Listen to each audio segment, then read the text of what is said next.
సంగారెడ్డి జిల్లా నారాయణఖేడ్ నియోజకవర్గంలోని మనూరు మండలం బెల్లాపూర్లో తీవ్ర ఉధృత చోటు చేసుకుంది. ఎలాంటి ముందస్తు నోటీసులు ఇవ్వకుండా అధికారులు అర్ధరాత్రి వేళ బుల్డోజర్లతో వచ్చి పేదల షెడ్లను కూల్చివేయడం స్థానికంగా తీవ్ర కలకలం రేపింది.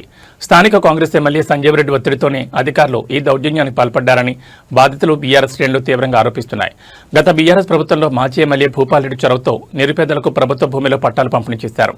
ఆ స్థలంలో షెడ్లు వేసుకుని చిరు వ్యాపారాలు చేసుకుంటున్న పేదల పొట్టకొడుతూ అధికారులు రాత్రికి రాత్రే కూల్చివేతలు చేపట్టారు.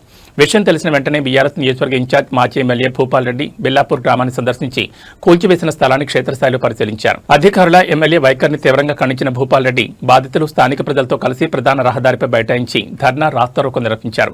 పట్టాలు ఇచ్చిన స్థలంలో పేదల ఇళ్లను షెడ్లను కూల్చడమే ఈ ప్రభుత్వ పనాన్ని నిలదీశారు. తక్షణమే అధికారులు స్పందించి బాధితులకు అదే స్థలంలో నివాసాల నిర్మాణం ప్రారంభించాలని డిమాండ్ చేశారు. మాజీ ఎమ్మెల్యే భూపాల్ రెడ్డి రాస్తారోకోతో బెల్లాపూర్ పరిసర ప్రాంతాల్లో ట్రాఫిక్ నిలిచిపోయి పోలీసులు భారీగా మోహరించారు.